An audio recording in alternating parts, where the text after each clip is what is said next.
So the NFT community loves to differentiate between the big tech business models of Web 2 and what we're doing in Web 3. But what if I told you a Web 3 business is a mythical creature like Bigfoot, a leprechaun, or the Loch Ness Monster? So today we're going to discuss why I will say that there are no Web 3 businesses.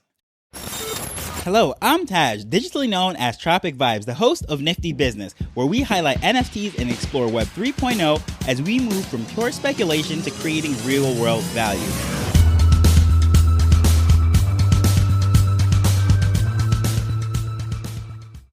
Trust me, this is not clickbait, and I meant that when I said it. There are literally no Web 3 businesses. No, not one. But to understand where I'm coming from, I have to give you a little bit of a history and give you the baseline as to why I come to that conclusion. So during the 90s, during the dot-com bubble, when online business was becoming a term, right? Everyone wanted to be a .com. It didn't matter if you're selling bricks. You just add bricks.com to your name, and all of a sudden your valuation would go up. Everyone wanted to be an online business. Well, as we went on in the 2000s, basically every traditional business started to come online. It did not matter if you're a local pizza shop or you're a restaurant or a hairdresser, whatever, you were coming online. So that whole online business thing started to fade away. And by 2010 or so, those quote unquote online businesses that survived the dot-com crash, we just call them tech companies. And of course, then we would have the entrepreneurs or the side hustlers and the freelancers that were either selling junk on eBay or working on logos on freelance platforms or selling t-shirts, whatever it might be. But there wasn't this big divide between an online business and just a business that had a website or a business that was operating e-commerce, right? And then when the blogs and social media companies start to get really popular, of course, the term Web 2 starts to arise now.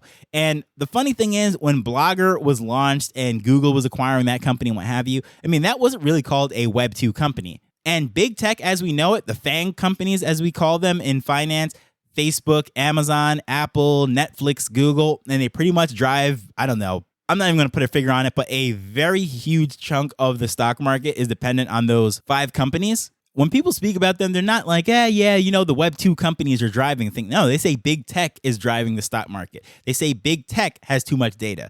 So that is how they're referring to it. But around 2014 or so, a guy by the name of Gavin Wood, who is a co-founder of Ethereum and he is the founder of Polkadot, he coined the term Web3. And of course, that refers to the decentralized web as opposed to those central servers and what have you of those companies that I just mentioned. But truthfully, there was no Web 2 versus Web 3 war until around 2021 or so. And that's, of course, when NFTs really popped off and became very popular. And that's when all the enthusiasts came rushing in to the space. And trust me, I am one of them. NFTs is what brought me into the crypto space. I knew about Bitcoin, studied finance and all this stuff. But when it came down to it, it really took the application of NFTs to just blow my mind and make me see the value of the blockchain.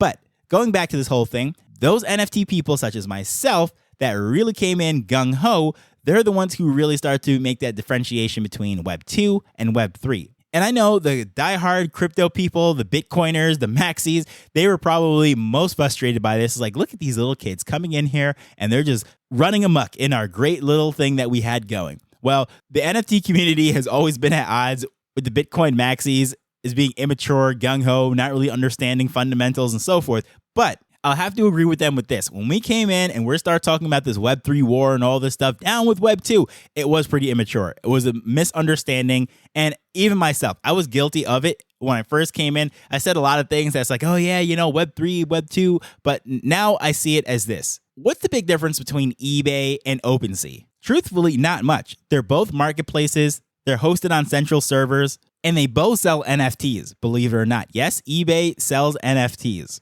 In fact, a lot of people don't even know it, but eBay purchased known origin. But even on the ebay.com website, you can purchase and sell NFTs. Then you have a company like Uniswap. Somebody might say, oh, well, you're using that horrible example. OpenSea, of course, is Web 2.5, and that's not Web 3. Well, you have DeFi, something like Uniswap, but believe it or not, even Uniswap, the front end, the experience that the people are going to using the website does heavily rely on the infrastructure and things that were built prior to this whole Web 3, Web 2, argument or war or whatever you want to call it. So truthfully, the lines are blurred. Everything is all coming together. So when I say there are no Web3 businesses, the reason why I say that is because they're just businesses, right? Disney, Lowe's, Walmart, all of these other companies see the value in Web3. They have blockchain divisions, they have crypto divisions, NFT teams, you name it. They're all coming into this space. 10 years from now, I don't even think saying Web3 will even be a term. Just like we don't talk about Web 1 for the most part. It wasn't until all this Web3 stuff and we're trying to differentiate 1, 2, and 3 that we explained what the read-only web was, the read and write web, the whole blogosphere and social media thing. And then now it's the decentralization and the ownership web. Web3. These differentiations really came about and really became loud only in the last couple of years.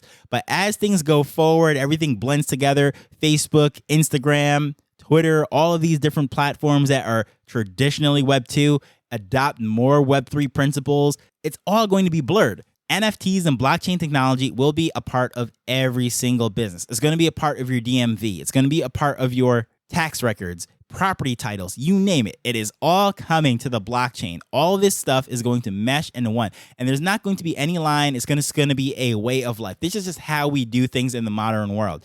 So when I say that, again, the last thing I'm going to say before I go on, and I know it's like beating a dead horse and what have you, is when someone says that is a Web3 business, or that's not a true Web3 business, that is a Web 2.5 business, or why are these Web 2 businesses coming in here and trying to take over what we have going? I think it's a misunderstanding. But I know that might not be popular opinion, so please, if you think I'm absolutely wrong, please feel free to reach out to me at Tropic Vibes on Twitter. Shoot me an email. Contact information is in the show notes. Give me your thoughts. Or if you're really upset about it, please feel free to leave a comment or review in whatever podcast app that you're listening to. But either way, I just want to thank you for taking time to listen to this as we're learning and building Web3 together. So until next time, later. The Nifty Business Arrow is not investment advice. It provides insights and information within the space.